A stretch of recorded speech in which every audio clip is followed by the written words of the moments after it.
She looked me dead in the eyes, in front of her father, her grandmother, and 12 dinner guests, and said, "You are not my mother. You are basically just the maid who shares my dad's bed." The table went silent. Her father laughed nervously and said, "She's just joking." She was not joking, and neither was I, when I picked up my phone the very next morning and made 3 calls that changed her entire future. Let me give you some background, because context matters here. My name is Linda. I married Daniel 6 years ago. He was a widower with a teenage daughter named Kayla. She was 15 when we got married, 19 when this story takes place. I never tried to replace her mother. I want to be clear about that. I never asked her to call me mom, never pushed my way into her life, never pretended her grief wasn't real. I gave her space. I showed up. I cooked dinner every night. I drove her to appointments when Daniel was traveling for work. I helped her with college applications personally, because Daniel isn't great with paperwork and Kayla knew it, so she came to me. I did all of this without a single thank you, and I told myself, she's grieving, she's young, she will come around. Here's the thing about making excuses for people. Sometimes you're not giving them grace, you are giving them permission. For 6 years, I gave Kayla permission to treat me like furniture, like stuff, like something in her father's house that had no feelings and no value. And Daniel, God love him, never once corrected her. Every snide comment, every eye roll, every time she spoke to me like I was beneath her, he would give me that look. You know how she is. She doesn't mean it. She is still adjusting. 6 years and she was still adjusting. Then came the dinner. It was Daniel's mother's birthday. We hosted 12 people around our dining table. Family, close friends, his aunt, who flies in from out of state once a year. I had spent 2 days cooking. 2 days. Every dish from scratch. Because Daniel's mother has dietary restrictions and I actually cared enough to accommodate them. I set the table myself, bought fresh flowers, made sure everything was perfect. Midway through dinner, Daniel's aunt turned to Kayla and said, "Kayla, you are so lucky to have Linda. She works so hard for this family."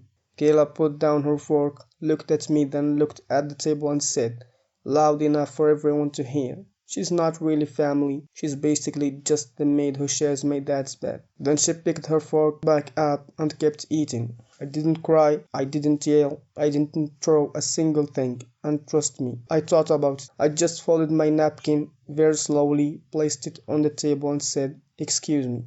I walked to our bedroom and I sat on the edge of the bed in the dark for about 20 minutes. Daniel came in. He sat next to me. He said, and I will never forget this, "You know she's just lashing out. She doesn't mean it. Don't ruin mom's birthday by making this a big thing."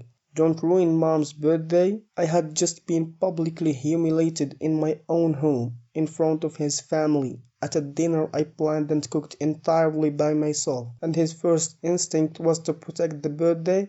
That was the moment something shifted in me, very quietly, very permanently. I went back out, finished dinner with a smile, said goodbye to every guest warmly, cleaned the kitchen, and went to bed. And the next morning I made my calls. Here's what most people didn't know about Kayla's life. Her college tuition paid from a joint account that Daniel and I both contributed to equally. My income, his income, one account. I had never once complained about it. I believed in her education. I wanted her to have every opportunity. Her car, a graduation gift we bought together. My name was on the original purchase. Daniel had handled the insurance, but the car was bought jointly. Her apartment near campus, Daniel co-signed the lease, but the security deposit and first 3 months of rent came directly from that same joint account. My money. She had built her entire comfortable life on a foundation that included me, while treating me like I was nothing. First call. I found the bank. I had every right to move my contributions out of the joint account, so I did. I opened a personal account and I transferred my half. Clean, legal, simple. Done in 11 minutes. Second call. I called the university's billing department. Tuition for Kayla's upcoming semester had not yet been processed. I informed them that the payment method on file needed to be updated. It did. The balance became Kayla and Daniel's responsibility. Third call. I called my attorney. Not to be dramatic, just to understand exactly what my rights were, what was mine, and what steps I should take to protect myself going forward. She was very helpful. I also drafted a very calm, very detailed email to Daniel. No yelling, no ultimatums, just facts. A clear record of every financial contribution I had made to Kayla's life over the last 4 years. Tuition amounts, car purchase receipt, apartment deposits, every single figure with dates. I ended the email with one sentence: I am happy to continue supporting this family, but I will no longer fund the lifestyle of someone who publicly speaks about me that way. I hit send, then I made myself a coffee and sat by the window. My phone rang 11 minutes later. I will not sit here and pretend the fallout was clean. It was not. Daniel was furious. Kayla called me every name you can imagine. His mother, the woman whose birthday dinner I had just spent 2 days preparing, called to tell me I was being vindictive. And here's what I said to every single one of them. I didn't take anything from Kayla. I simply stopped giving. There is a difference. A big one.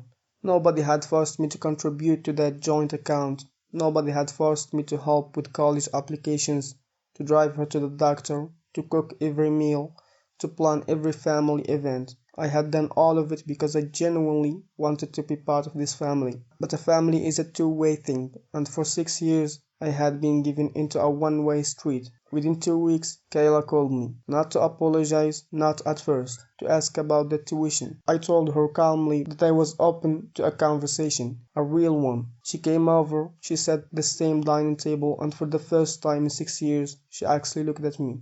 Not through me, not past me, at me. She said quietly, I didn't think you actually cared. I thought you were just here. And I said, I know, that's the problem. We're in a family therapy now, all three of us. It's not perfect, sometimes it's really hard. But Kayla helped me cook Christmas dinner this year. She didn't say much, but she stayed in the kitchen with me for 3 hours. And at the end, she said the food was good. For us, right now, that's everything. I'm not telling this story because I'm proud of what I did. I'm telling it because I spent 6 years believing that if I just gave more, stayed quieter, asked for less, eventually I'd earn my place. You don't earn your place in family by disappearing. Sometimes the kindest thing you can do for yourself and for the people who take you for granted is to finally let them see what life looks like without you. If this story felt familiar, if you have ever been the person who gives everything and gets treated like nothing, drop a comment below. If you liked the video, hit the like button and subscribe.